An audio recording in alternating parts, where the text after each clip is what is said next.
আরমান হাতুড়ি দিয়ে মাথায় আঘাত করার পরে পড়ে যায় এবং মাথা থেকে আসলে খুলিটা তখন আসলে ফেটে যায়। প্রথম পরিকল্পনা ছিল যে বন্ধু আয় তোর অটোতে ঘুরবো এবং আমরা আয় গাঞ্জা খাবো, আমরা সিদ্ধি খাবো। তো বলে ঠিক আছে দোস্ত। এইভাবেই সেও মানে কনভিন্স ছিল। এরপরে তার রাত 8:30টার দিকে তারা এই ব্রিজের এইখানে আসে। যাওয়ার পথে বলে রিপন ছিল সবার আগে, রিপনের পরে ছিল রফিক, রফিকের পরে ছিল আরমান, আরমানের পিছনে ছিল সজীব। আরমান হাতুড়ি দিয়ে মাথায় আঘাত করার পরে পড়ে যায় এবং মাথা থেকে আসলে খুলিটা তখন আসলে ফেটে যায়। আর ওই সময় সে একেবারে প্রায় মানে মৃত্যু, ওরা মনে করে যে তখন মানে সে অলরেডি মারা গেছে।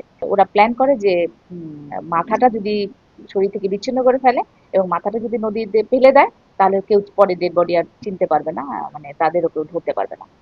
তারপরে এই সময় রিপনের কাছে ছিল ধারালো দা।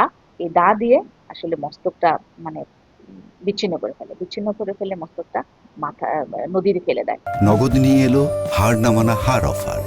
সর্বনিম্ন 10,000 টাকা রেমিটেন্স নগদে পাঠালে থাকছে স্বর্ণের হার জেতার সুযোগ। দাটা নিয়ে পেটটা চিড়ে ফেলে তখন এরপরে ডেড বডিটা ফেলে দেয়। এটা তারা আমাদের কাছে এইভাবে স্বীকার করে। টার্গেট ছিল এই অটো নেওয়ার জন্যই, অটোটা বিক্রি করে হয়তো কিছু টাকা পাবে, ওরা ওদেরকে একটা ভাগ দিবে রিপন, এটাই এই উদ্দেশ্যেই ছিল। তারা তিনজনই আমাদের হেফাজতে আছে এবং তারা যে দা দিয়ে এবং যে হাতুড়ি দিয়ে বাড়ি দিয়েছিল, দুইটি আলামতি আমরা উদ্ধার করতে সমর্থ হয়েছি এবং প্রথমে তো আমরা অটোটা উদ্ধার করি। তো সেই হিসেবে তিনটি আলামতি আমরা উদ্ধার করতে সক্ষম হয়েছি।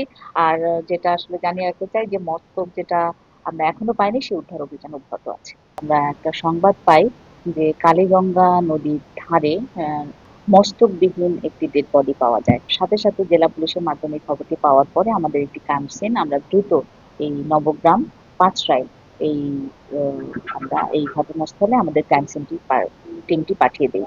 যাওয়ার পরে যখন শনাক্ত করে তখন তারা নিশ্চিত হয় যে এটা রফিকুরই ডেড বডি।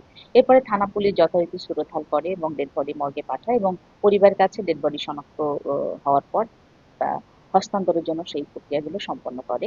আর পিবিআই আমাদের এই ছায়া তদন্ত আমরা আসলে অব্যাহত রাখি। রফিক যে ডিসিস্ট তার সে কিন্তু রিপনের বন্ধু ছিল। এই রিপন জানতো যে তার একটা অটো আছে এবং এই পরিকল্পনাটা রিপনই করে। রিপন পরিকল্পনাটা আরমান এবং সজীবের সঙ্গে শেয়ার করে। তারপরে তারা তিনজন মিলেই হত্যাকাণ্ডটি ঘটায়।